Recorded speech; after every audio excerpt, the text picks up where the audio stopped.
Good afternoon, everyone. We are on the committee of the whole meeting of Monday, July 24th. Hadden Squallow and Peace Tlaquehomish, Owamel. Welcome to the traditional territory of the Squamish Nation.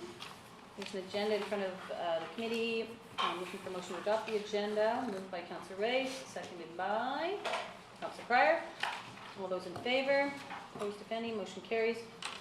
Just to give, I have to go get my car at before 5:30, or else I'll be walking home, and it's 22 kilometers away. So hopefully Councillor Blackman Wolf will be here, and we won't have to recess the meeting while I go and do that. Just let you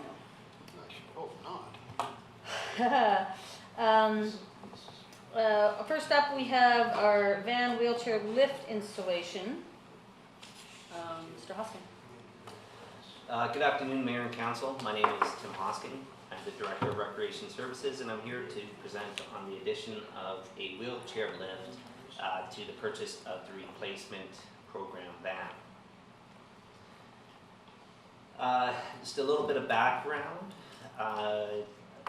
The program van is being purchased in October 2017.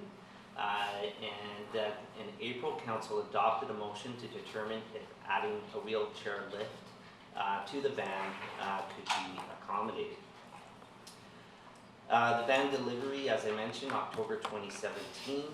Recreation Services is expanding our out programs with a real focus for seniors 55 plus, and launching an adaptive recreation access program this fall with Council's endorsement. And the wheelchair lift improves accessibility to these out programs, and the van that we have ordered is ideal for the wheelchair lift. So a little bit of information on a wheelchair lift. It attaches permanently to the rear of the van. Access, egress is through the rear. Stores internally behind the last row of seats. It does impact some of the storage. The van has removable seats, and the last 2 rows of seats would be temporarily impacted if the wheelchair lift is in use. So it would go from 15 passengers to 9. We would lose the ability for 6 passengers when a wheelchair needs to be accommodated. When it does not, it is back up to 15 passengers. The lift can be added to the van at any future date. The investment, the cost for a wheelchair lift is about $35,000. The purchase of the van is anticipated to be slightly under budget of $5,000. An additional budget is required for a wheelchair lift of $30,000. It fits very well with council priorities. Real focus for recreation is to increase accessibility for all our citizens, and we are working on improvements to our facilities and programs to be more barrier-free and to ensure quality.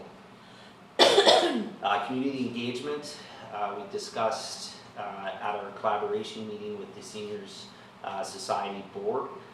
There was some concern with the lift impacting van's capacity.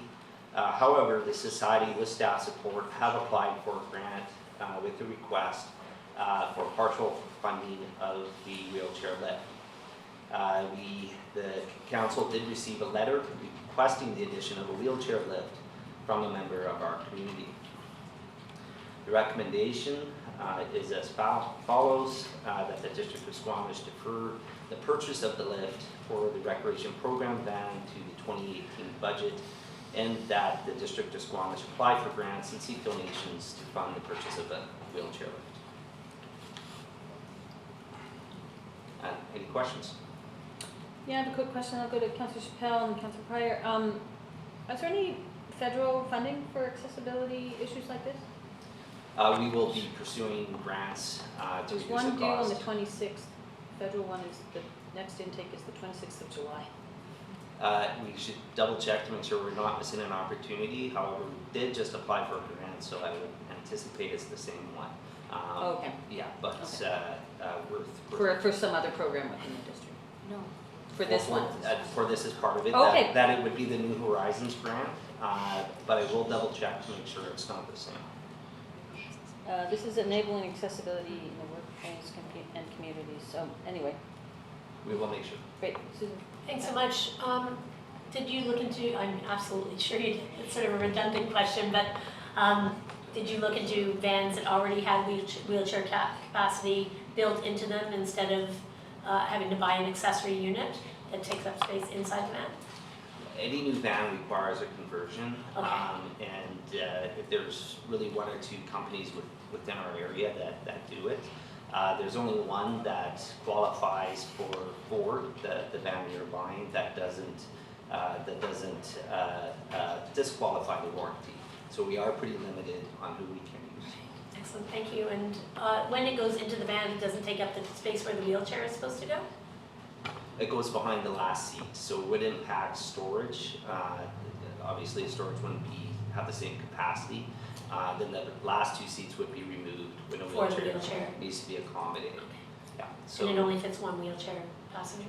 we can fit in two, and thought we'd start with one and see how the uptake is. Excellent, thank you, that's excellent. I'm okay now. Doug? So I take it the issue is really whether it goes to next year's budget or whether we try to do it more or less right now. And the van is coming in October. So if we tried to fund it this year, it would be funding then for programming starting, say, November, December versus sometime in the spring. Correct. Just to follow up, it would take about 3 weeks to install. The capacity of Sidewinder, that would be the vendor, doesn't think it would be held up too long as soon as we gave them the yes. And besides funding it through the 2018 budget, or considering it through the budget process, do we have any other funding sources that could go to it? We could go through contingency, but We it's don't not have a $30,000 recommendation, in there's not. contingency. Yes, correct. So there's no contingency or other places, either in the department or somewhere? Thank you, Mayor Heinzman. Peter Tremblay did look at all of the vehicle replacement budget line items to see if any of our current vehicle purchases might have had any room, and he did not find anything. Okay. Doug? So I'll move the recommendation and I'll speak to it. Okay, moved by Councillor Ray, second by Councillor Chappelle. Go ahead. Thanks. And so for me, it's a timing issue. I think we want to do this. I don't think there's much debate about that, but it's whether it comes out of this year's budget or next year's budget. And the thing that's attractive to me about next year's budget, apart from the fact that we're really not losing much this year, is that it does give us an opportunity to pursue some grants or alternate funding as opposed to just funding it right now. So I think that's attractive. I would be inclined to, sitting on next year's budget, look for an early decision and perhaps early release of funds if there was no other sources of funding. But I don't think there's really much harm or negativity to putting it into next year's budget as opposed to this year's budget. Yeah, I think, agree, and I think going after some funding on this would be great. Okay, I'll call the question. All those in favor? Opposed, if any? Motion carries. Mayor Heinzman, I'm just wondering, in light of the federal grant that you just mentioned, Mhm. they may need a specific motion of council, and we should probably get that just in our back pocket. Absolutely. I'll move that we support any funding opportunities, What in was- particular, Yeah. the enabling accessibility in workplaces and communities federal funding to help offset costs and facilitate this purchase. Seconded by Councillor Rice. I'll call the question. All those in favor? Opposed? Motion carries. Thanks, Robin. Thank you. Next up, Recycle BC update.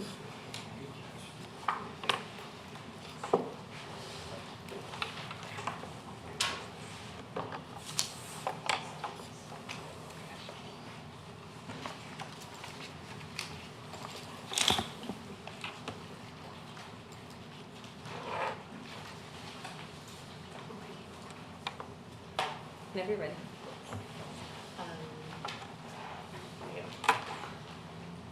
Good afternoon, Mayor and Council. My name is Shannon Wright. I'm the Sustainability Coordinator at the District of Squamish here. And today I'm here to present on, provide an update and present on the Recycle BC program.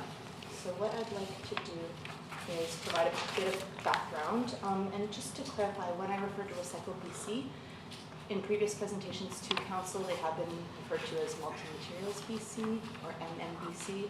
They've just recently undergone a name change, so Recycle BC is where we're at now. A branding change, yeah. Exactly. So just really brief background is that in 2011, the Ministry of Environment essentially required all producers of packaging and printed paper to provide end-of-life management for those materials that they are producing into the market. And then in 2014, Recycle BC came forward as the industry-based solution for that. And then in 2015, the district had reached out to Recycle BC and confirmed or reconfirmed their interest in being part of the program. However, the district was put on a wait list until they kind of had, the program had settled down and begun and had the finances flowing. And that was by direction of council. And then we recently just received invitation to become part of Recycle BC, so in July this year, along with several other municipalities, including the SLRD, which services Britannia and Furry Creek. And then I just wanted to mention that as of December 2016, there's 75 municipalities, First Nations, and regional districts that are currently part of Recycle BC. Very brief, I know you have seen this graphic before, but I just wanted to bring it forward one more time. Please ignore the old name at the top of the image, but it's what we're working with.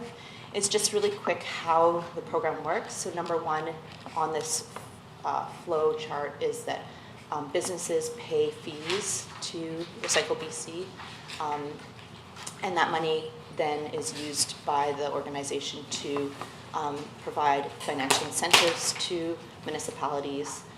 Recycle BC then owns the materials, the recyclables, and then that money is then used, the materials are collected and then they go to one facility, which is Green by Nature, based in the Lower Mainland. And Green by Nature then separates and resells the different plastics and materials on the markets, and kind of the revenue goes back into the programs. So it's kind of a loop, and this is just a couple images. So it is a big facility that is in Vancouver. It's unlike our current recycle depot. They have conveyor belts and different, magnets and optic sorters and things like that. And at the bottom is the image of kind of the end pellets that are produced by the different types of plastics and materials that are broken down, and then subsequently sold onto the market. So we have the invitation to join Recycle BC, but one of the big questions I'm sure is how does that affect the residents of Squamish? And essentially, operationally, it is only for the curbside recycling pickup that we're speaking about here, and there is minimal adjustments because the District of Squamish has been aligning our program to be part of Recycle BC. Once the district or once council voiced interest, we started moving our program so that once we were able to join, it would be an easy transition for residents. So the only small things is that there is a focus on packaging and paper products, not the product itself. It's a little bit of a small differentiation that needs to be made, but things like Tupperware containers are sold as empty, so they're a product, whereas we're looking at actual packaging. It's very small, but we would be working with the communications team to kind of help the residents of Squamish get on board with this. Glass, plastic, film, and styrofoam are not accepted through the Recycle BC program, and we've already kind of created a separate collection system for that in Squamish. Recycle BC would own the material once it's brought to the curb. We would merely be facilitating the collection and consolidation of it, and then their trucks would pick it up and bring it to the Lower Mainland. And they would be requiring audits at the curb to ensure that there's compliance with the residents, and then follow-up education. Financially, there would be an impact on residents. So currently we pay, or the District of Squamish pays 100% of curbside recycling. And in the 2017 solid waste budget, the budget was $1,272,053, and that's allocated for garbage, recycling, and organic pickup. What Recycling BC then would pay a portion of that, and per household, they would give us kind of an amount per household, and the estimated annual savings is around $270,000 that they would be paying to the District of Squamish for taking over that. The revenue that we would see for the solid waste budget some of it would need to be put towards resourcing additional time for the communications piece that's required, as well as the monitoring for the compliance, so those bin checks that I referred to earlier. And then the additional savings, we have several things that could be used for, including increasing waste diversion programs, potentially putting in a reserve for future capital expenditures, reducing the solid waste utility fee. There's a variety of different options, but that would be part of the 2018 budget discussions. We provide a few options. I just wanted to speak briefly about contamination because, just in case there's questions, but they do have strict requirements regarding contamination level. And I'll speak to what is contamination in the next slide, but it's basically the recycling that comes in the totes essentially shouldn't be more than 3% of non-PPP paper packaging products in the totes. And there is a possibility that if the loads from Squamish had over that 3% threshold, we could be subject to service level failure credits. However, they have a maximum that you're allowed to be penalized, which is 24, and so we would still be ahead after doing the financial calculation. So 24 would be about $90,000, and we would still be ahead by around $120,000 with the revenue received. So just to put a fine point on that, the better we do, the more money we save as a community. Exactly, thanks. And then thus far I've kind of been in touch, I've been back and forth with them quite a bit, and they haven't issued any financial penalties. That's not to say they can't and won't, but they are working on very much like education and working with municipalities one-on-one to address the contamination levels versus just putting down a fine. And there's no way it can cost more No. than what it costs. No, not as per what's in their contract that they provided us with, or agreement, excuse me. So contamination is really the plastic, soft plastics, film wrap, hazardous waste, glass, toys and games, so kids plastic toys is a big thing, and electronics and appliances. So all of these contamination items, we've already either have drop-off locations in Squamish or it's garbage. So for example, chip bags would not be part of the program, but that's technically garbage already. So the residents, what is contamination, wouldn't really be affected. What's a stand-up pouch? You know when you buy like frozen blueberries or raspberries, those kind of pouches that have the circular bottom? I don't know how to describe it. Like a big plastic Ziploc-y thing. Why wouldn't they qualify? Currently, some of these items are excluded because they don't have a recycling end market right now. So the idea is that with programs like this is that the industry has to pay higher rates into the program, into Recycle BC, the less recyclable the material is. Okay, so the idea is that hopefully they will be changing industry by having higher fees. So that's okay, kind so of the the blueberry producer is paying more for their printed and packaged material than someone who qualifies. ideally. Ideally, or they are? They are. But, and it ideally changes their Yes, product. Okay. yeah. Thank you. There is a time impact, so I did allude to it, is that reference it, is that the sustainability coordinator and the communications team would need to be working together to develop implementation, transition plan to provide to Recycle BC. There are reporting requirements that the sustainability coordinator would be responsible for completing and providing to Recycle BC, as well as education campaigns and those random audits and checks, just to ensure everybody's on board with what's required. And that being said, we are putting forward 2 recommendations: that the District of Squamish joins Recycle BC, acting as the collector of packaging and printed paper recycling from residents eligible for curbside collection. Sorry, that's a mouthful. And that the mayor and corporate officer be authorized to execute a service agreement with Recycle BC. Awesome, thank you. Council, any questions? Councilor Pryor, I'm actually going to pass the chair over to Councilor Pryor. I'm going to go get my car now because I think I need to be here first. So you are the chair, Councilor Pryor. Okay, I'll be back in 10 minutes. okay. So do we get a new tote? No. We just use our recycle one? Yep, the current tote system would be exactly Do the they same. take everything that we recycle or just paper? They would take everything that we currently accept. And then on the 3% contamination, is there any stats on that? I mean, that's where we'll have a problem. Stats as in how Squamish is doing or how other Well, municipalities? I mean, it doesn't take much to contaminate a bin.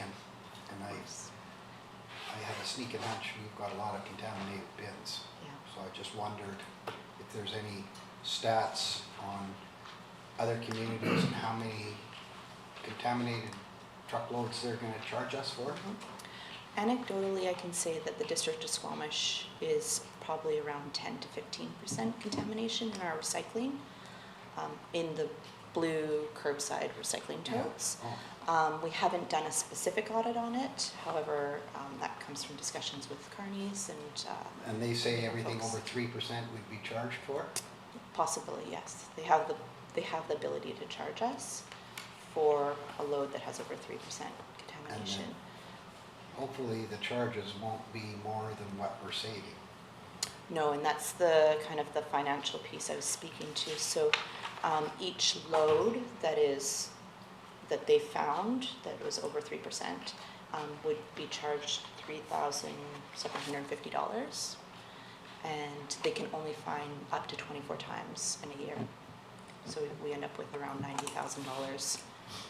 But however, the savings outweighs the They can cost. only up to $90,000? Out of the 230 that we're gonna save. Oh, that's not bad. And how many loads a year do they anticipate taking from Squamish? Every single load of recycling, I mean, but they that's don't. That's a lot of loads, eh? They don't audit every single one. Wow. Susan? They do the auditing or do we do the auditing? They do the auditing of the consolidated material that ends up at the kind of the collection Okay. point.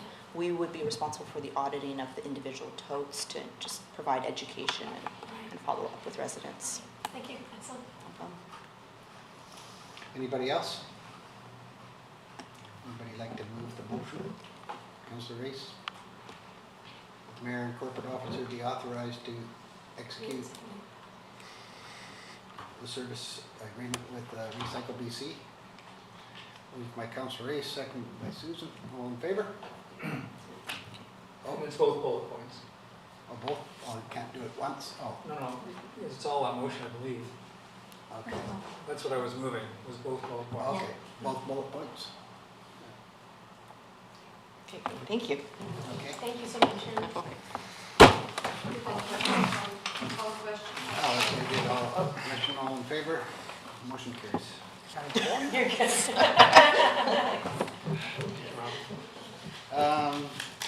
Oh boy, one we've all been waiting for. Temper your enthusiasm. Dum, dum, dum. Yeah. And if anyone in the audience would like to come and join us or have questions, feel free, come to the You table. can join to the table if you want. You should.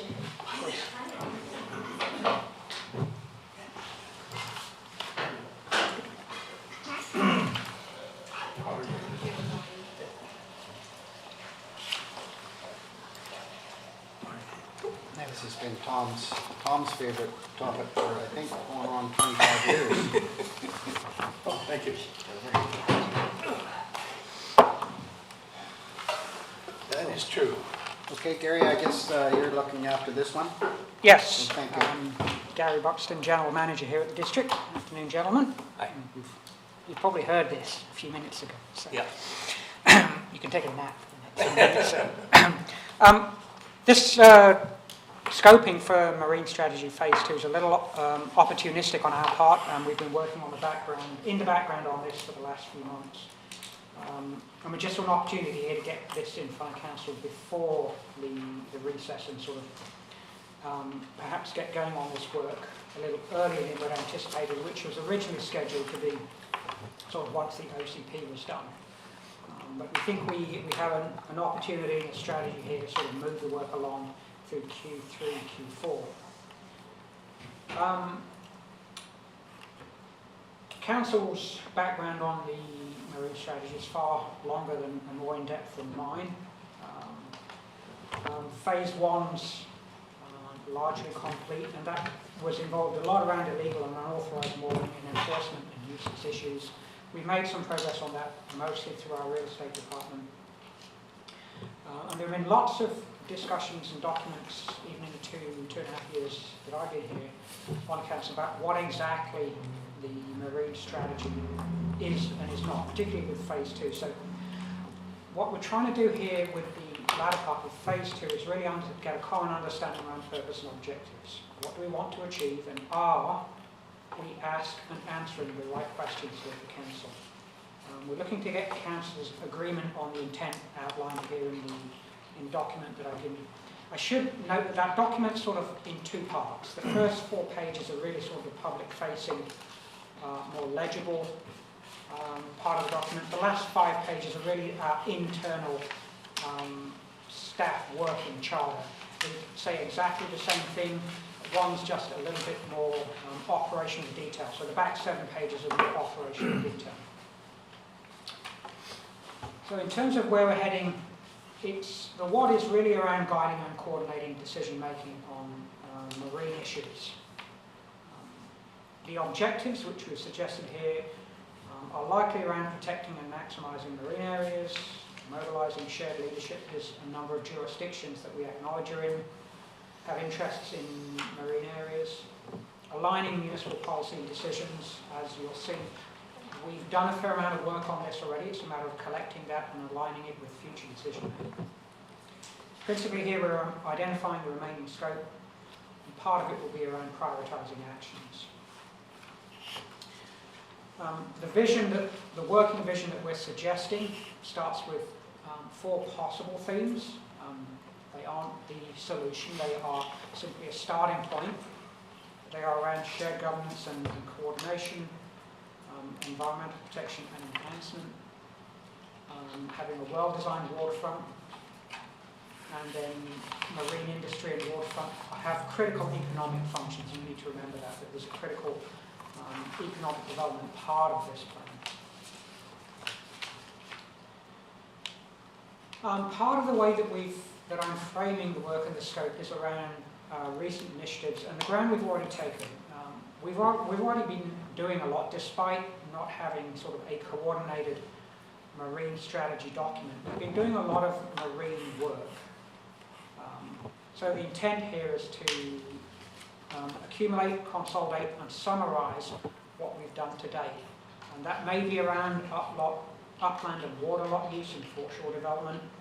We've done a lot of that through development approvals. There is some work there that we can take and apply to future decision making. Climate adaptation and sea dike, coastal erosional protection and inundation. We've done a lot of work there through the Integrated Flood Hazard Management Plan. Again, there's work there that we can take, put into a strategy, and it informs the way we'll make decisions moving forward. Environmental protection and stewardship, work we've done through the OCP, the Environmentally Sensitive Areas documents. the economic development, the economic action plan, the employment land strategy, the truck route. Again, all of those touch in some part on marine industry and economic development around marine areas.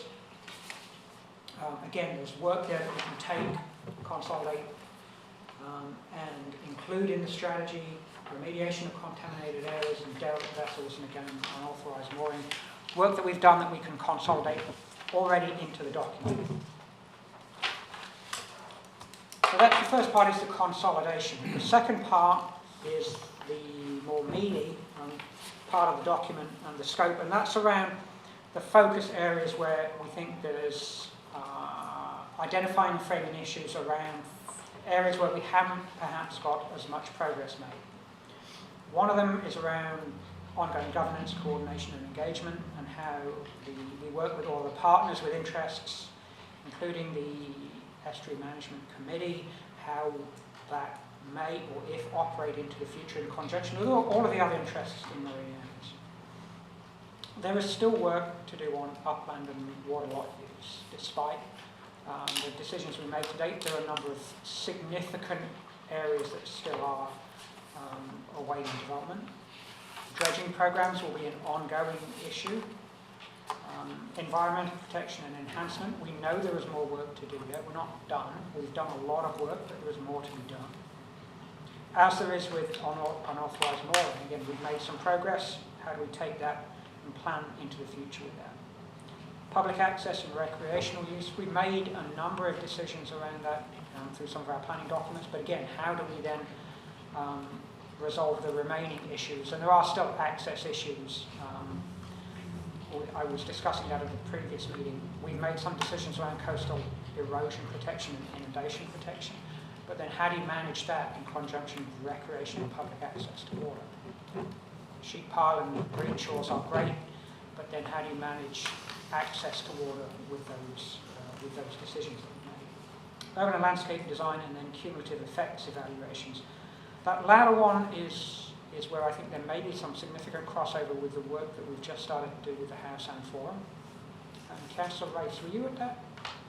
I think there's some significant work that will be some crossover with the work that group is doing, and how we may or may not put some of those into a marine strategy. So that's fairly timely that those are both moving along. In terms of what the document will provide is some priority actions, key short, medium, long-term actions under each focus area, whether or not we've made progress or with more to do. There's going to be actions identified in each of those areas, along with responsibilities, and if we can, targets and indicators. I'm always a little cautious about that, because sometimes those are a little bit more difficult to get to, but certainly identifying what we need to do and who is responsible.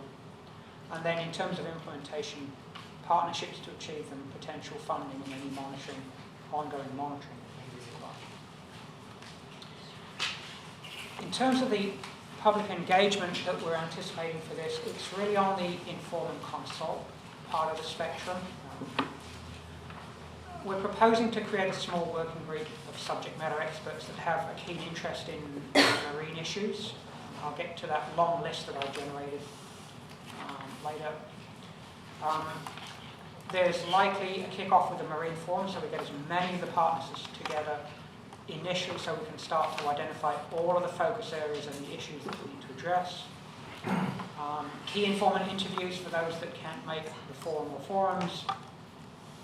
And then further outreach and involvement as the document develops to capture a more complete spectrum from all of interests from stakeholders. And we do general public outreach when we've got to a draft document. So we've got a number of public engagement processes out there already, principally the OCP. There's a limit to which we can keep going out with multiple engagement forums. So this is more on the inform and consult generated by subject matter experts. That's a sample of stakeholders that I've tentatively identified. It's not intended to be exhaustive. I was briefly discussing this an hour or so, a couple of hours ago with marine industry group that was meeting with Sarah and Matt on the OCP. One of them that's obviously missing are the upland and waterlock tenure holders. So there's some landowners that are missing here. The list is intended to be representative and not exhaustive, so if there are others, we can certainly make sure that those get added to.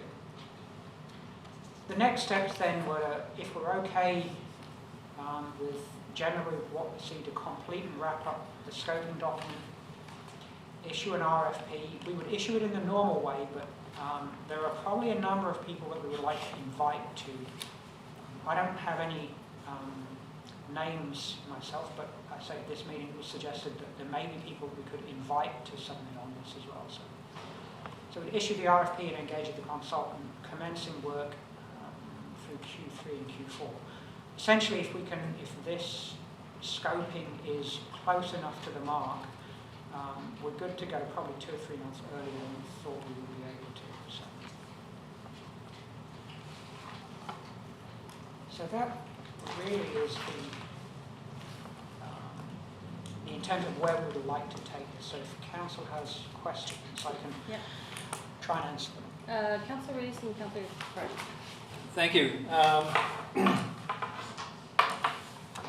Where to start? I guess there's been, I think, some confusion over the years about what the marine strategy is about, because before I was on council, I think it was about 2007 or maybe the early part of 2008, the previous council to my first election wanted a marine strategy, but it was a fairly broad strategy. And going by media reports, I wasn't on council at that time, they were looking for a grant from, I think, the province for several $100,000, like $300,000 or $400,000, or that neighborhood. That didn't come through, the strategy did not proceed. So when I got on council, we started, about the middle of that council term, we started with the thought of a marine strategy, the same name unfortunately, but it was confined more to the small craft areas, Blind Channel and the Cattermole. It was not intended to include the deep sea, it wasn't intended to include outside of those areas or top of Howe Sound generally.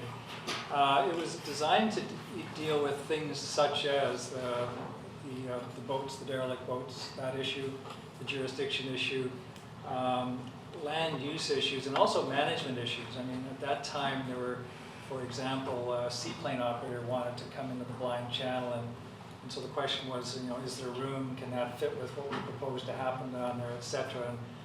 And about the same time, the SODC plan came out with a windsurf or wind sport beach right at the head of the Blind Channel, and that potentially raised all kinds of management issues around who's using what so everyone doesn't crash into each other. So that, in my mind, has been marine strategy going forward. But this expands that, or seems to expand that. And also we got an email from Eric Anderson this afternoon, which also dealt with some of the commercial stuff and areas down the Wash Point and the estuary and so forth, broader areas than we'd originally conceived. So when I've been pushing lately for getting the marine strategy started, the thing that was motivating me was the need to sort out potential redevelopment pressure along the Blind Channel, and I guess to a certain extent at the top of the Cattermole, where there's now a change of hands. The property owner right at more or less the end of Cleveland Avenue will probably bring a development proposal forward if they haven't already. We haven't seen it. And so that raises sort of waterfront issues in that area. And then there's the obvious issues in the Blind Channel. So I don't know that, I mean, if that $300,000 or $400,000, whatever that number was that I quoted, was accurate, that's obviously a bigger deal than I think what we're talking for and what we budgeted for right now. So my concern is that if we embark on something that's too wide and too broad right off the bat, it's going to be a while before we get to any kind of a conclusion. And I'm just a little worried that we won't accomplish some of the things we want to accomplish in the meantime. So my suggestion is to maybe approach it the same way we approached the flood hazard management plan, we focused for the same reasons because of development pressure in the Blind Channel.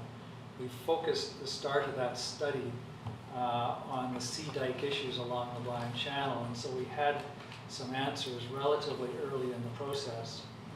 And then after that, we could allow the development to start proceeding, and we could go on and finish it, which took another 2.5 years to get the whole picture.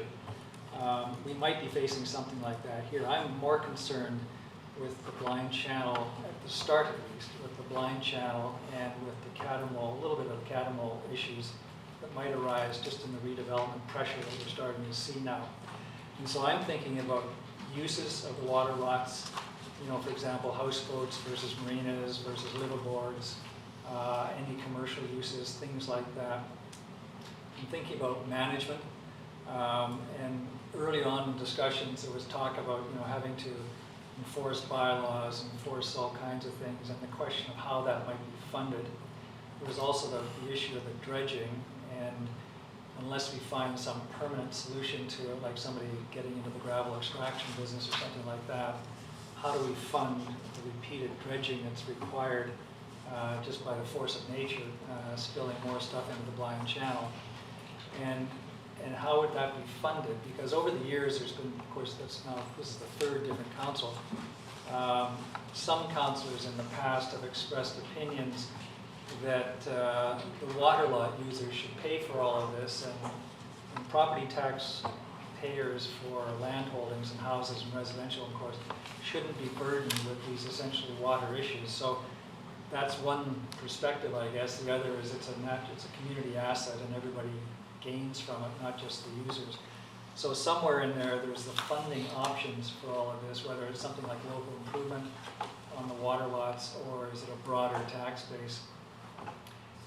And the issues around management and who can go where, for example, and do we consider things like seaplanes?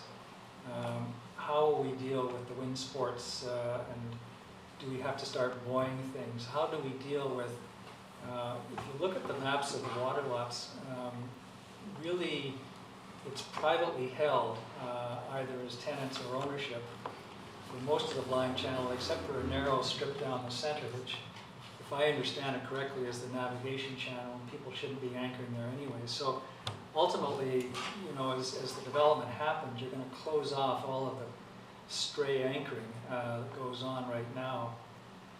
But there's going to be enforcement issues. We've got people anchoring there right now that are dumping sewage in there. We know that because they live aboard and they're not going to the pump out station. So there's only so much a holding tank can take. So there's all those types of issues that for me are the immediate issue and deal with kind of the redevelopment issue. And the broader marine strategy, I think, would be great, but that to me is a much bigger question, and it's a broader thing about dealing with the estuary, dealing with Watts Point, dealing with other potential commercial or even potential deep sea facilities. I'll stop there. Thank you. Nothing to think about there. Yeah. How many coffee have you had this morning? Exactly. Councillor Perry. Yeah. Oh, just that. Yeah. Anyway, Did you get back, Gary? I think it's an excellent report, Gary. I think it's got all the not all the information, but it's certainly spurred on. You know, I think it's an excellent report. Anyway, it was way more than what I expected. You know, it's funny how we remember things. I remember the marine strategy when it was going before too, and it seemed to me when the guy that was doing it no longer worked here, the marine strategy stopped. So Quite that, but anyway. yeah, and you know, lots of great issues that you brought up. You know, I mean, most of them I didn't think this doesn't cover, and you know, like the Mamco Blind Channel and all the property owners and the coexistence is you know, really important. I think the flood management plan has done a lot of that work. What we do with the property out there, that's mentioned in the scope of this, is the releases. I mean, I'm hoping this is going to be done next year, right? It's not hire the consultant next year, it's do this next year. This year. This year. The idea is to get it done by the end of this year. Yeah, so when the process starts unravel, we'll be able to add things, but I mean, I wouldn't want to leave Watts Point out for, you know, why would we focus just on the Macro Blind Channel and not reach out the important stuff out there as well? And we talked about when the LNG came in, we were talking about it ourselves as, like, how's that gonna affect? That's all part of our harbor. You know, we want to know about that as well, so, but I think that, I didn't see anything in the report that excluded anything that you talked about. You know, the seaplane was one, and then all the people paddling out there, you got them, so, but a lot of good. I don't know if everyone got all those written down when he was filing them off like that, but It's on video. it's on video, yeah. Just put it on slow motion. Doug has been preparing for this moment for a long time. Well, I can tell, yeah. Well, it's an exciting, you know, it's an exciting issue that a lot of us have wanted to see proceed. You know, we've got Tom here because he was also excited about the marine strategy years and years and years ago, and it is now an economic development / marine strategy. So anyway, I think great report. And just on that front, just maybe some historical, I might not get it all right because it's blurred, but back in my first term, we talked about a harbor strategy. And that was a much bigger thing and did include the whole, everything, and a lot more than what's in the report. And that was more of a harbor strategy, and the funding didn't come through, and then we broke down a more intimate marine strategy into phase 1, which was really jurisdictional evaluation, and now phase 2, which I'll get into all the stuff that's in the report. It's taken us a long time to get there, so I think everyone's really excited. It's in front of us, and we're going to move forward on it this year, and I agree the report was nice and clear and simple to read. It was great. Quick questions. Councillor Elliott did send some questions, and I have the same questions. The Squamish Nation is doing a marine strategy for all of Howe Sound. Through the community forum, there's a working group that Councillor Race is co-chairing that's looking at marine-related issues from a cumulative point of view. The province is doing a cumulative effects analysis of the Howe Sound. So I just want to maybe ask Gary how we see these either complementing, dovetailing. I don't want to duplicate information that they're going to do, but if we're doing something, maybe we can make sure whatever we're doing is feeding into those 3 processes as well. You were at the meeting, Yes. the first task force meeting, as well as Councillor Race and I last week. So maybe you can just reflect on how we make sure we're doing this comprehensively and not duplicating and or sabotaging or conflicting with other people's programs.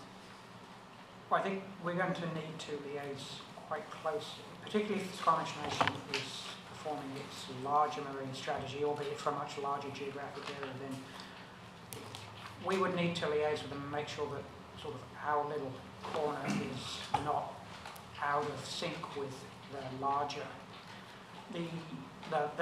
strategy. With respect to the work that the Howe Sound Forum's doing, that really I think could help with providing sort of a real solid cumulative effects monitoring system with respect to the environmental health of the sound generally. And just to add a layer onto that, the Ocean Watch publication and the research that is going through the Vancouver Aquarium Research Division, which I'm drawing the blank on the name, that put out the report that Doug has read page for page for page. And I just want to make sure that piece is too, because the Howe Sound Forum's task force work is sort of inspired by some of the action items that are in that report. So I just want to make sure that we're not missing all these pieces, because there's a whole bunch of other stuff going on in other jurisdictions and multi-jurisdictionally. Yeah, I think the work that the Howe Sound Forum and Ocean Watch are doing, I think could impact the strategy in 2 different ways, and the degree of impact might depend on timing, sort of who gets to the point first. And I suspect we might get there first, given our timing is. If it has sort of I know it doesn't have a land use plan, or the one that we saw for around Tofino and Clula. That certainly could inform land land use planning and upland and water lot planning and environmental planning. If that process is robust at that point in time, our strategy could refer to that. And I hesitate to say defer to it in terms of its outcomes. But I think as well, the ongoing, if that can establish some ongoing monitoring and benchmarks, again, that might give us a whole raft of pre-done work. And that is the Coastal Ocean Research Institute. Great, yeah. And the other piece is, it could be that there's pieces of this that really feed into some of the stuff that students might be interested in at Quest University, for example, and even at UBC in their marine environment departments. Might be worth seeing if there's pieces, if we get to a certain point in the strategy and there's pieces that we need further analysis or some other thing, we might be able to find some interested students that. Any other questions? Tom? Yeah, go ahead. Yeah, a couple of things. The figure you were trying to find. You should identify yourself. Oh, Yeah, sorry, Tom, please. Tom Brusgaard, ex-EDO, Ex-counselor. harbour master, the last harbour master in the regional district, really, before the discontinuing of the public harbour. Yeah. From my vantage point, number one is establish the limits. The old harbours, the official harbour, in all kinds of publications, still exist in people's mind and within the industries that for years and years have been using it. That includes deep sea, it includes tug barge operations, and to a certain degree also visiting boats from outside areas, etc., etc. And just for the record, that southern line used to be just south of Britannia Beach, right across to the north end or the mainland end of north of Defence Island. Mm-hmm. Very distinct area. And it also includes the dumping ground for activities related Deep water to dumping? dredging spoils. I suspect we will see a very big requirement from the Blind Channel, possibly also Catamount Slough, for dredging in the immediate future. Where to dump it and why? And the terminal. Absolutely, yeah. So number one in my estimation is to have the outer limits, boundaries, correct to start out with. There's a lot of background information also from earlier days, and that sits with the Department of Transport, Vancouver office, both under the Small Crafts Harbour and the Fisheries Department.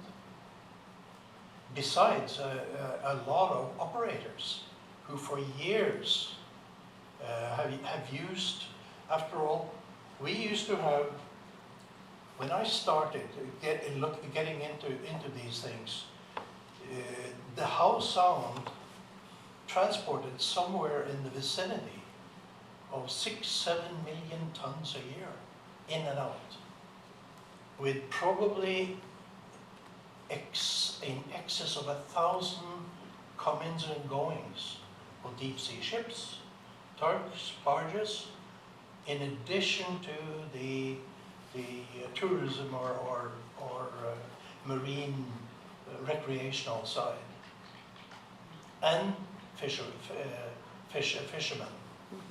fishing. So I'm going to have you hold that thought Yeah. because I want to focus in on the boundary issue. Doug's mentioned it, Ted's mentioned it, Tom's mentioned it.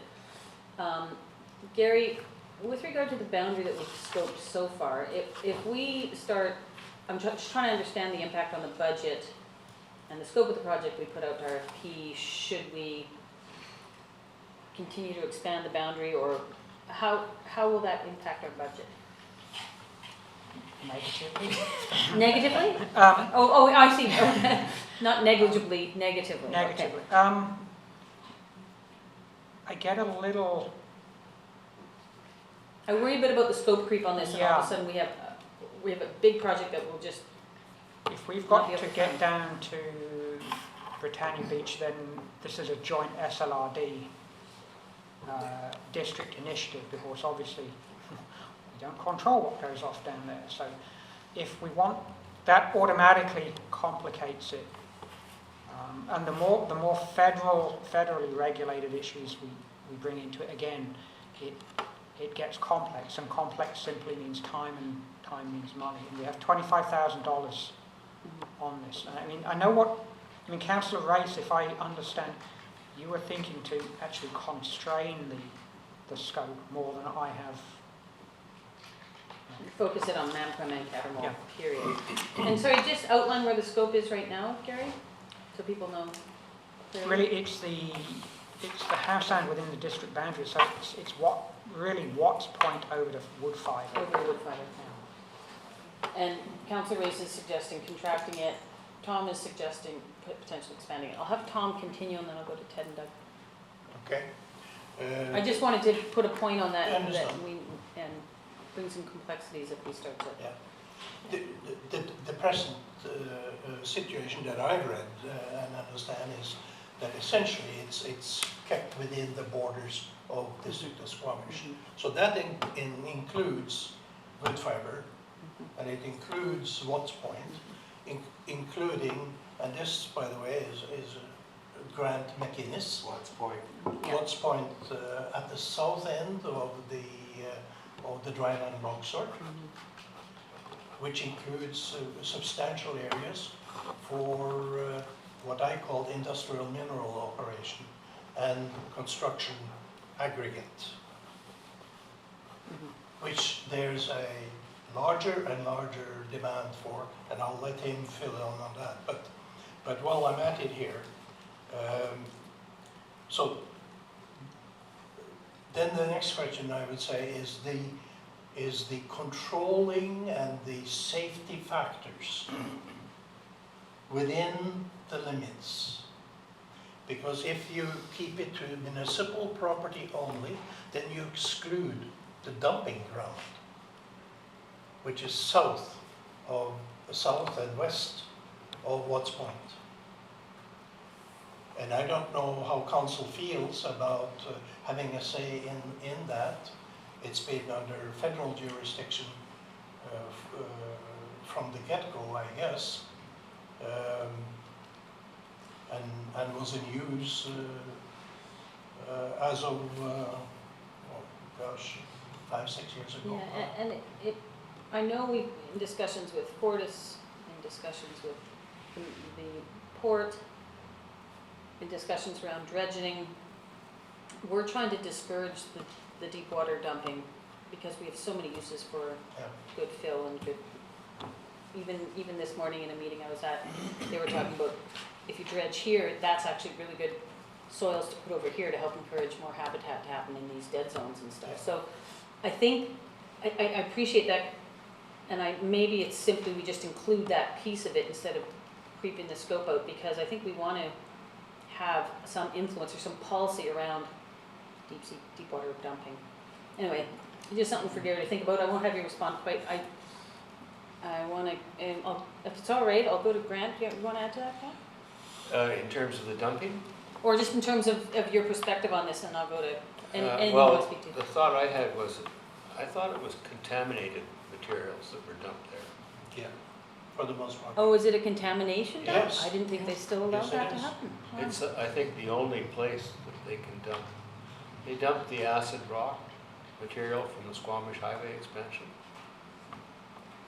And the droid spoils from the Mancom Line Channel, which had a lot of methane and other bad stuff built into the bark, Okay. and other things coming out of that dredging. Okay. Well, the only other thing that I can add is that our operation will be loading barges with gravel. And I don't think, every once in a while, a project comes up where we might have to load 5,000 tons a day, which is basically a barge a day. And that'd be about the maximum extent of our activity in that area. And those barges will all be headed down Howe Sound. South. South down House Sound, okay. So it's not in Squamish. Not in Squamish. Yet. Yeah, it would. Okay, so north It as is well. within Squamish. Okay, you're barging it within Squamish. No, no, Originates. the loading, it originated within the borders. Yes, I of understand, Squamish. yeah. Yeah, our waterfront loadout facilities in the district. In the of district, Squamish, okay, yeah. yeah. Councillor Pratt. Yeah, thanks. I think the boundary's okay where it is at Watts Point, but I do think we should, at least in the report, do a review of the dumping grounds and have an idea what it entails. Because we had a meeting the other day where people were talking about taking organic-y stuff and going over top of all that acid rock and down there to improve the Howe Sound. Remember? Yeah. So, anyway, I think Watts Point and wood fiber's a good cutoff. I wouldn't like to see us get snarled in with the SLRD, but I do think we need something on the dumping grounds. And I assume we're going to, like Vancouver Harbor Authority, they charge all the boats coming and going. So every boat that comes in and goes out charges. And so hopefully we'll look at, like Tom says, we've got 1,000 vessels in and out in a year. Not anymore. Not anymore? No. Well, I think this is part of the analysis. I don't want Yeah. to debate Okay. facts that we don't have. So that's all. And I know the Harbor Authority, every time UBCM, we go to UBCM, they offer to take over our harbor. They go, oh, they'd love to take over. They'd love to extend their boundary out and take over our harbor. Who's they? Who's that? Vancouver Harbor Vancouver. Authority. Yeah. You know, they do all the way up to New Westminster, Metro Lawson, Yeah, Metro. and they, every time I go and talk to them, they go, oh, we'd come up and take over your harbor. So, Sure they well, would. I mean, there's money in it for them, but it is someone to manage it, because we haven't been managing it, so I listen to the guy. But- Councillor Rice. Thanks. Just on the scope issue, because you're right, when I look at the report, the estuary, Watts Point, and Howe Sound Basin and so forth, you know, I'm not opposed to that, certainly, and I think it makes sense, and there's issues about whether we think about our planning all the way down to Watts Point and the south end of wood fiber, or even possibly beyond that in conjunction with the SLRD. I don't have any sort of preconceptions about that. I'm just concerned about what we have the capacity for quickly. And that's why I think, and maybe it's just terminology, maybe phase 2 is the blind channel and the Cattermole, and phase 3 is something else, the sort of a continuation, the balance of your report, if you like. Because I think phase 3, or the extended part of it, common sense tells me is going to create a funding issue right off the bat that we haven't probably budgeted for. And also possibly a timing issue, and that's perhaps my greatest concern, is getting a solution within maybe 2 years from now, and we might have missed some opportunities that come through the development process in the next year. So I go back to my comment about maybe approaching it like we did with the integrated flood management thing, focus on a certain area right off the bat, knowing that we're eventually going to get to the balance of it, because it does matter. There's no debate about that. These are important areas, it's all part of our community, and we do have at least the land jurisdiction of it. And I don't know exactly what's involved in trying to extend our harbor boundary. I don't think we have a port designation. There's all kinds of different ways you can manage these things, like the Port of Nanaimo, Port of Victoria, Port of Vancouver. Could be a Port of Squamish, I guess, if we want to go that route. But I'm concerned immediately about OCP and zoning type and management and funding issues in the blind channel and the Cattermole, just because I think that's very quickly coming at us. And I want to be, as a municipal government, in a position to know what our goals are through that development process and identify what types of things we want to kind of secure for the community through that development process. And there's a number of ways to the rezonings that we can do that. So just to have that kind of a focus on it in the first bit, and if we could get that by the end of this year, that would be terrific. And then we can move on to other marine issues, certainly. I have no problem with that. So Gary, what kind of, I mean, I think I'm generally hearing consensus on what you presented. Might be worth during the process to make sure if there's these little things, well, not little things, but these things like dumping that are just on our periphery of our boundary, that we might want to make sure we're not missing them in terms of at least some reflection on them or some understanding of them within the strategy. Is that doable? Do you need a motion from council to proceed with this, or are we already well on the way? And I think what yes, is that there's general agreement on the focus areas. Sorry, there's general agreement on the scoping document that this is close enough that we're going to, I mean, the thing is we want to do is we want to answer the questions that you have. We don't want to go and do some work that doesn't mean anything to you. So if this is meaningful, then we can go ahead and execute this.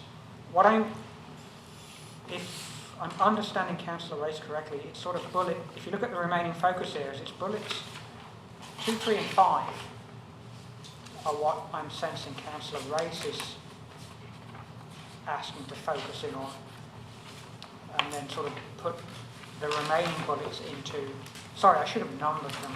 yeah, I'm like, where? Which Upland bullets is it? and Page water two. lot use, sorry, page 2 and page 3. Of the report, not of our agenda. Yeah. So it would be upland and water lot use, foreshore development, continue, and then dredging program, and then continue unauthorising mooring issues. The rest of it would sort of, I mean, so there are a couple of ways that Okay. that we could do this. We could start on that, or we could go on the entire thing as it's currently drafted. The more we add into it, the shallower the content's going to get, and sort of a good analogy perhaps. Yeah, and I think, maybe I don't want to speak for Councillor Race, but I think he's just sort of saying, we have the pressure on the Mount Combine channel, so we make sure that's at the beginning. And Okay. whatever needs to inform the OCP process is done within the first part of the analysis or the Understood, project. yeah. And then it doesn't change the overall scope. Is that good? Okay. Yep. Well, I was just going to add to the comments. I had notes here that things that weren't remaining focus areas, if you like, and I mentioned funding options. And staff's view of whether this is general taxation or whether this is more specific funding sources like water lot owners, for example, or water lot users, or a combination of that. And the other is when you look at the water lot use, upland water and water lot use, I guess like the OCP, a consideration of what might be encouraged uses and what might be discouraged uses. Do we have, in those two particular waterways, do we have some that we would rather not encourage or expand or have there at all? And do we want to start mentioning that so that we kind of manage people's expectations and going forward?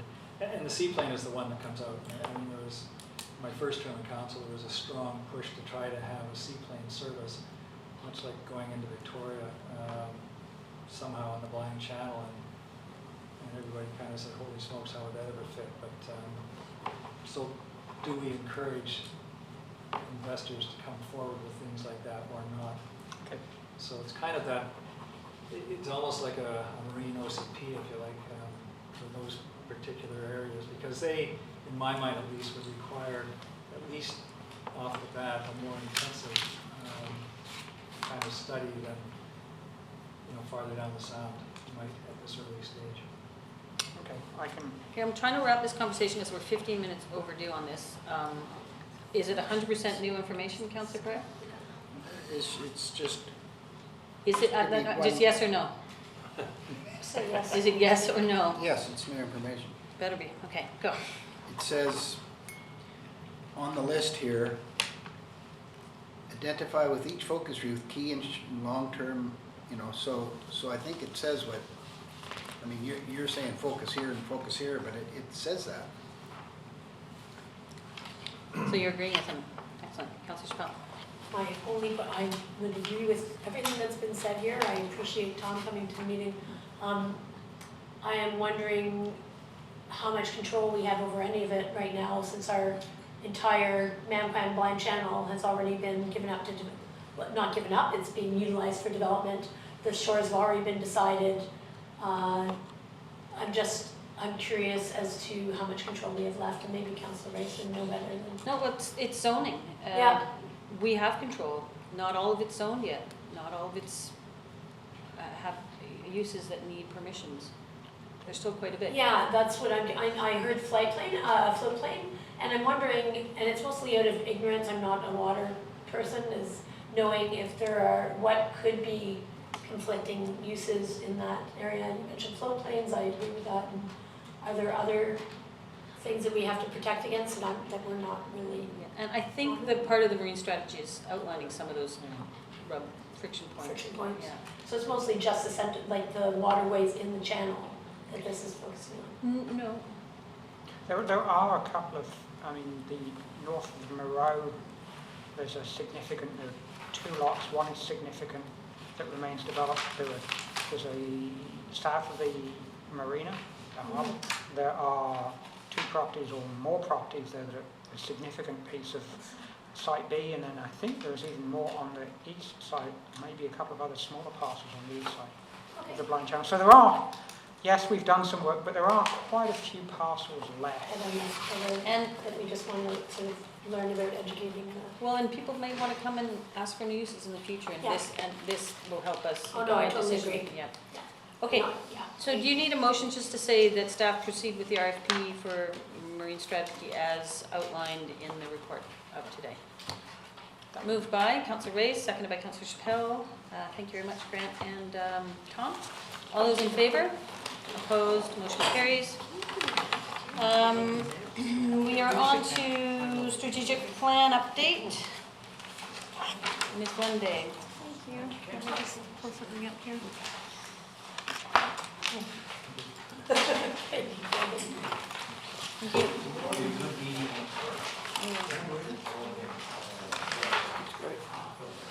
Oh, I like these colors.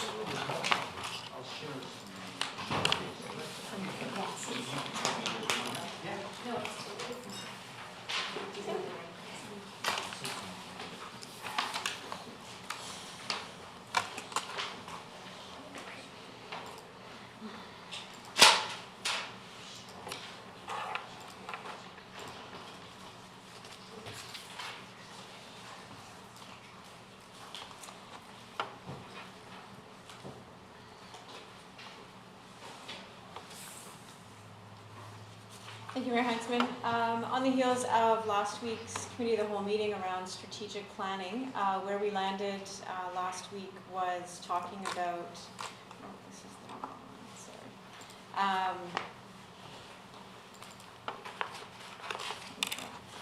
Talking about the outstanding items in the strategic plan, primarily those that are discretionary.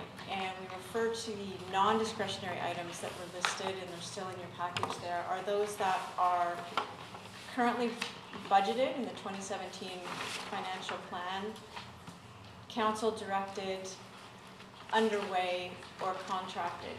So in other words, everything that's underway and budgeted, or even legally we can't get out of in terms of contracts.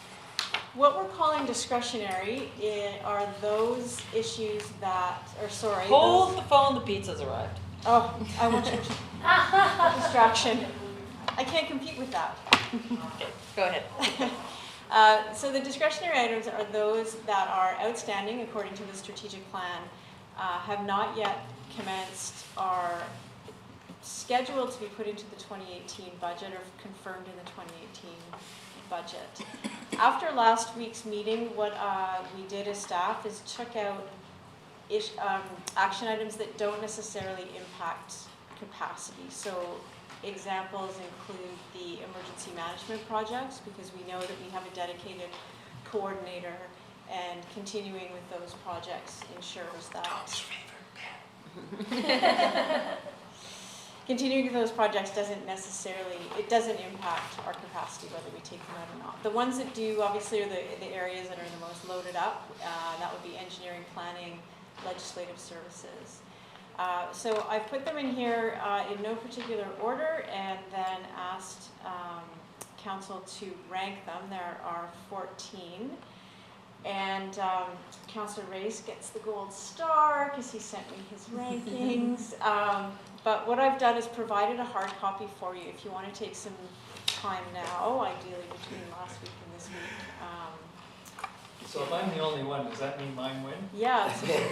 In fact, I'm going to No, take you yours get to out so check them that and they're then not counter them. they're not biased. To be honest, from my point of view, we needed more information to do this properly. Because we needed to understand where the impacts were within departments. Comprehensive. I could take a whole bunch of stuff off and it wouldn't alleviate the backlog in planning, for example. So that's why we need this conversation to dig into that a bit more. I've actually put it on this page here to have further conversation before you rank it.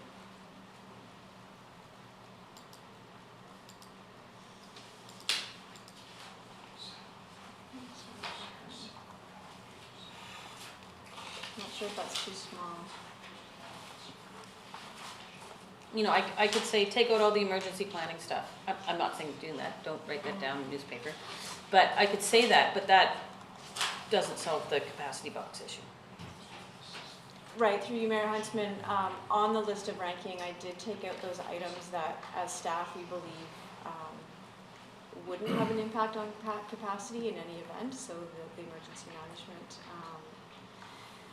So the Brennan Park item, it has been wrapped into the real estate facility strategy, so I took that out. Comprehensive emergency management plan, I took that out. Everything else we feel as though it would impact capacity for departments. In other words, would require resources next year, whether that's a prioritized work plan, doesn't necessarily mean it's a budget implication, or if it's loaded on top, it would be about budget implication. Here's a question, I mean, the OCP has taken longer than we thought, so it's obviously impacted this year's capacity box significantly. Our hope is that end of this year, early quarter 2018, it will be done. And that frees up a whole lot of time in planning with regard to at least 2 of our members. So I want to understand how, I just feel every time I tried to make some thoughtful cuts, I was faced with all these other inputs that was hard to anticipate. Right. Let me see if I can address that, if I think I understand you. So yeah, capacity will shift once the OCP is done. We do have projects that we understand are not discretionary for council. So if you go back up to the upper list, the zoning bylaw rewrite is an example. So the official community plan ends, the zoning bylaw rewrite starts. If you go up, it's not on your top page. If you look on the screen, these are the items that are not discretionary. Is that this page? Yes. And the second part of what I'll address here is, we're not asking you to cut things. What we'd like to know from council is, of this list, as a group, what your priorities are. And then this will inform our budget deliberations with council and our initial option packages to bring forward to council. And it will at the moment, we have to number them 1 to 14. Can I just put 1 to 5, the ones that are important, and if the other ones I don't really mind if they happen or not. So this really is just an initial step to inform budget and to help us understand your priorities. these haven't, outside of anecdotally calling them large, medium, and small, been scoped in terms of any kind of budget or staff hours. Trying to better understand council's priorities will help us to do that in terms of the budget. Our concern, to be frank, is that this is the balance of the strategic plan, and going into budget, we need your priorities because we're not sure we can do it all. And we certainly want to make sure that we're doing what council absolutely wants done before the end of your term.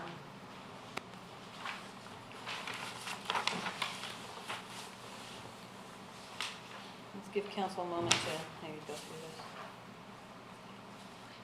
Well, we did bring this up last time, I just want to make sure it's still in there. Living wage, we're doing the analysis, coming up with the number, but the actual policy stuff is going to follow the procurement, or dovetail into the procurement piece. That's what I had understood, I just don't see that first piece. It's on, removed from 2014-2018. I know, that's the phased-in piece, but not the initial analysis piece we were going to do right away. Yeah, if, it's on the, oh. That's procurement, but not living wage analysis. Yeah, we're working on that this year, Okay. actually. Yeah, it's, we figure it's a 16-hour project, and Yeah. we're fitting it into our work plan this year. Do we have any idea of how many hours an XL, an L, and an M are? Have we, like, was it just sort of a guess, this is a really big project and this is a large project?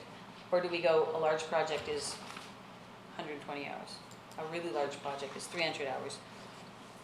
Have we thought about it, is it more just a bit of a litmus test, or is it actual sort of, we really see this as being X amount of hours on staff? It isn't empirically scoped yet. This is more anecdotal to inform the strategic planning process. Going into the budget process, we would definitely scope them more around hours and resources and budget. You know, this is based on experience with previous projects, what we anticipate.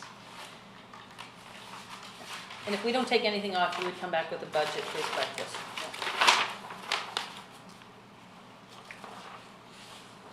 I don't see any hands. Okay, so what I'm hearing from council then is to scope all of this and include it in the budget. Nope, that's the list that's for sure. This is the list that is theoretically discretionary. And this is the list that is, we've moved off to on deck.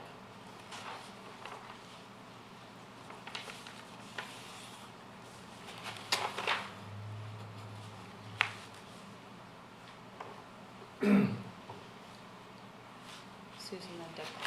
The airport geotechnical analysis, that being on deck, is that required for long-term leasing? Mayor Heinzman, through you, the answer is yes. So, as far as economic development plans, Sorry? as far as being able to operate in the airport, they need a long-term lease. That has to be a priority. I think, if I remember correctly, some of that was coinciding with the possibility of making the berm and stuff like that, so it's really that is the underlying. Well, input. everything in developing that, but so do we need a geotechnical analysis to do the lease? Yes, yes, we do. There's an order that was there, there's a reason. But we need probably more than just the geotechnical analysis to do the lease, correct? Yes, Mayor Heinzman, through you, I don't have the actual technical, I'm sorry David Wilson's not here right now, but we did meet as a staff group with Kate Mulligan, our Economic Development Officer, around this issue because the urgency is recognized by staff. But in terms of the order within which we will be doing things, and maybe Robin can be more technical, is that the timing right now doesn't make sense for us to put our resources to that until other things happen first. Yeah, go ahead. This is, and I recognize this is a much bigger conversation and not for today, but I just want to say, you know, I'm just wondering how some people can work in the GIFAM, but other people can't. So if there's a discrepancy there and why we can't provide long-term leasing if we're allowing others to have business permits in the GIFAM. Yeah, Robin. Thank you, Mayor Heinzman. Where the airport sits right now, related to the Chicaitan hazard policy doesn't allow for subdivision, doesn't allow for issue of long-term leases. We have been issuing some building permits, but they're recognized with their financing that they're temporary in nature at this time until such time as the berm issues are fixed, the flood hazard management issues are fixed, and we can go in and restudy the Chief Fan hazard designation that the airport sits in currently. As long as we're being consistent and not allowing other businesses, you know, I just want to see consistency across all employment lands. And if there's hazard in Brackendale, I just, yeah. Well, and some of it has to do with, we own certain lands, and we Yeah. can't subdivide those lands under the current provincial mandate. They're still running a business. They can't expand, they can't invest like they would like to, similar to the North Yard, similar to some other areas. But they're still running a business. And other businesses that aren't subdividing and still fit within the provincial, we're treating everyone fair, the same way. That's, yeah. We just happen to own the lands and share in the liability of people who are leasing off us in the airport. Yeah. So it's a little bit different. So, and the airport operations are a different animal in their own right, not just a regular industrial leases. Yep. Okay, yep, thank you, sorry, I didn't mean to That's distract. okay, it's definitely on our radar, it's Yeah. just where it fits right now. Maybe do this to help me out. As I look at the airport geotechnical analysis as a large project, maybe to help me understand, and maybe that's not the best example, but that's the one I picked because it was the page that was open, but like how does that translate into a large project in terms of, for our staff? You know, my understanding is it would be more of a management point of view from our staff, and that the actual analysis, we hire an engineering firm to do the analysis, and we're basically managing something out that the contractor's doing. So I'm trying to understand how it's designated as an L. Cost is part of it, Mayor Okay. Heisman. So there's and this is where with like more detailed scoping will help council during the budgeting process. So it's not just hours or capacity within our staffing ability, it's hours, it's capacity within our ability to finance. Correct. That's helpful, thank you. Okay. Sorry that wasn't clear before. Yeah, no worries. Yeah, Doug? And just to Linda, a minute ago you said what you're hearing is that we want you to scope everything for the budget that's on the list here. So if I understand it, then we'll select between 1 and 14. We'll put that together and we'll end up with an order. And you will scope everything there for a little bit more detail for budget. And we, at budget time, then will pretty well decide where to draw the line, depending on our mood and resources and so forth, whether it's after the first one or after the 13th one. Is that an unreasonable process, or should we just kind of agree that there's no way we're going to do them all? We'll just take the top 6. Is that a more realistic, maybe putting the question out to everybody, is that maybe a more realistic approach? Rather than have staff go out and scope a whole bunch of things that are almost certainly not going to make it through the cut. Through the mayor, again, without having scoped everything in detail, to be candid, the likelihood that these will get done by the end of 2018, just from both funding and staff capacity, is very, very optimistic. And without sounding pessimistic, what I'm trying to do is set up the organization for success in terms of what we can deliver. That said, if council would rather, I mean, my personal preference would be yes to prioritize it today and prioritize what we scope. That said, if council wants all the scoping to better inform the prioritization, we can do that. Jason?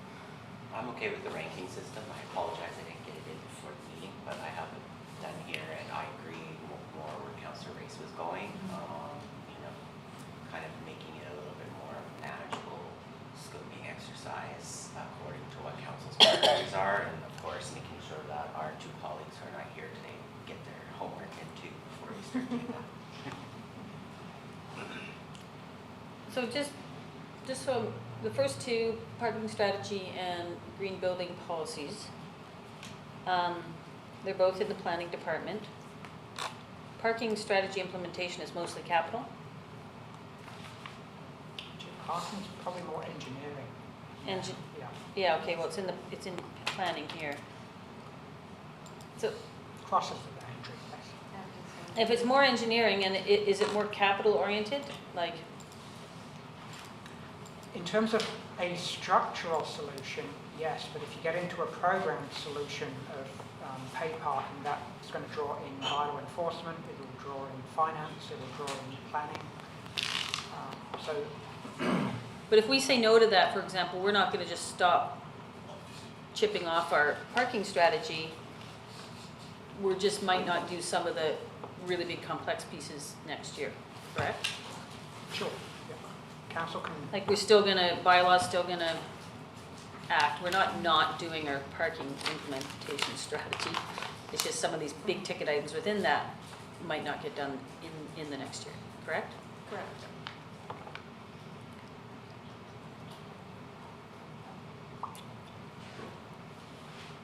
Should we go through these one by one maybe and? Yep, go ahead, Why don't everybody put their stuff. put in their stuff like they were supposed to? Oh, Just,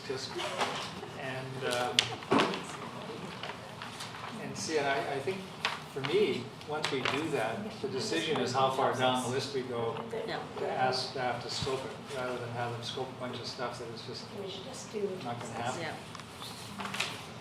Yeah. And you want us to prioritize within each capacity area, or the whole thing? You go from 1 to 14. and No, the it other doesn't make any ones- sense to me. I have a fundamental problem with how it's being presented. Because I might say, take out all the engineering one, but, there's one finance one. So for me to prioritize, it doesn't mean anything in the context of where our capacity strangleholds are within the organization. If I may, Mayor Heinzman, I would say that primarily all of these have budget implication in terms of capacity. So the procurement program, as an example, would be employee. Most of engineering is either capital or more money. If there's another way to further inform this ranking that I've missed, I'm happy to hear it. Maybe, particularly the engineering is obviously the one that's really taxed. And procurement doesn't have a size or value placed with it. It does not. I would say that's an L, just given that it's likely a full-time employee. For however long. Service level increase.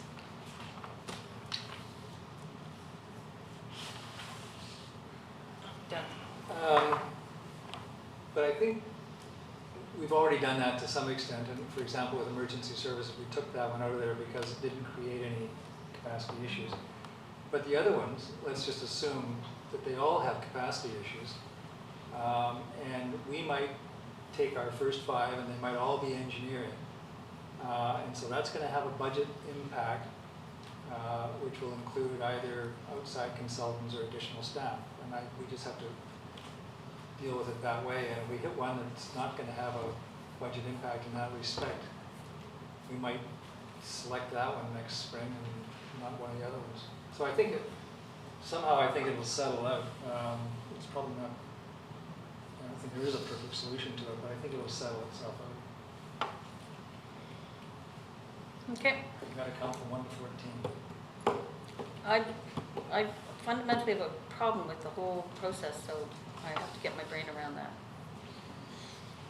Councillor Chappell?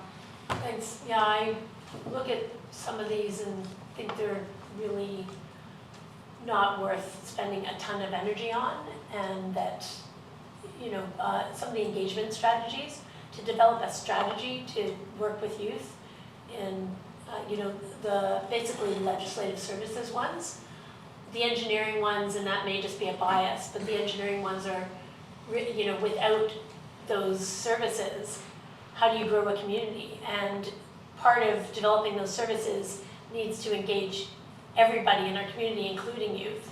And to develop a specific plan to engage youth might be overcomplicating something that means we have one high school, Two. Give it 14. Yeah. I agree with Councillor Actually, 3. Race's point of only looking at 1 to 6 or whatever we choose the numbers of, as that our priorities are go from 1 to 6, and that's what we work on. Okay, so council will get their priorities into staff, and we'll see where we're at the end of that. Yeah. Okay, thank you. Thank you. All right, moving on to the agenda, Carbon Marketplace verbal update.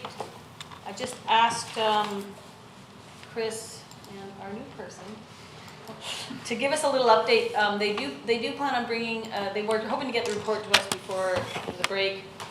There is a full report coming in September, but it sounds like there's lots of good movement on this, so I thought council would be just interested in a 5-minute update on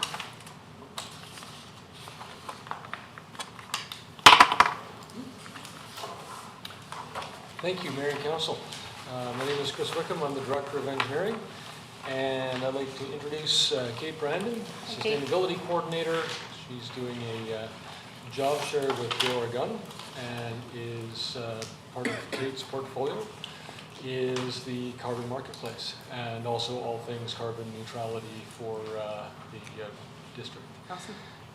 So we have a brief update for you. Thank you. Okay. So the community carbon marketplace update. So phase 1 now has been completed, and part of that, it was kickstarting the community carbon marketplace with CCM and the low carbon economy in Squamish. So that's now complete. We will have a completion report. It's currently being updated by the Cowichan Energy Group. And as Chris mentioned, we plan to present that to council in September. So through phase 1, we had some results. So the Squamish CCM landing page on the website, which is a self-assessment tool, was created. We were able to get 8 projects that were identified as having either present or future potential for reducing emissions locally and to supply carbon offsets for purchasing by both us and potentially other buyers. And so for other buyers, they were able to identify 13 local businesses that could also potentially buy from the community carbon marketplace. And so that was pretty exciting. Seems like we've got... Including us. Including us, yeah. So we need to get there first. And of course, these are just people that potentially might have the desire to purchase a lot. I mean, any individual can go on and offset their trip to Montreal or whatever they want to offset. So as part of some of the projects that were good candidates, we had a really wide range within our community. Sea to Sky Soils, the West Coast Heritage Park. There was potential for like 100 e-bikes with the iClean community, the Curling Club, our Rebuild It Center, Carbon Engineering, the Squamish Waterside Society, and the Cheakamus Community Forest. So we've got a lot of potential businesses with some diversity. Now for us to become carbon neutral for the years of both 2015 and 2016, we would need, buying at potentially $25 per ton, it would be just over $26,000 for us to purchase and become carbon neutral for our previous years. And we have that in a reserve currently. Yes. Wait. And it also, when we are with our conversations with Cowichan Energy Group, we're confident that we'll be able to buy these locally from the carbon marketplace, which is really exciting. So, in summary, so phase 1 is complete. The report will be presented in September. And then in phase 2 will, part of it will be following up and identifying the candidates in phase 1, collecting the data with the participants, and then preparing the marketplace for purchasing offsets. And that we expect to be about 1 to 2 months from now. So this is a little brief update. We'll entertain a few questions, but the full report answers a lot of council's questions will come in September. Councilor I Schwab. just want to make sure the full report is including full calculations. I'd like to see how we're calculating what a requirement is, or maybe Cowichan Marketplace does that when people apply, but I'm interested in finding out. It's very prescriptive. They have a very, like there's a formula So yeah, that'll be part of it. Was part of the presentations leading up to this when we made the decision to do it, but we can make sure it's included. It's really interesting, it's pretty exciting to see some new companies, like Eichling Commute, I haven't heard of that, that sounds fantastic. So Yeah. some really interesting things in there, but other things that are really concerning to me. And it'd be interesting to see, okay, we're getting too far into it. Yeah. We'll talk about this in Yes. September. Okay. I appreciate the quick update. I just wanted to give council a quick update on that, so thank you very much and welcome, Kate. Thank you. You've got a fun job. All right, motion to terminate the committee meeting, moved by Jason, seconded by Doug. All those in favor, opposed, motion carries.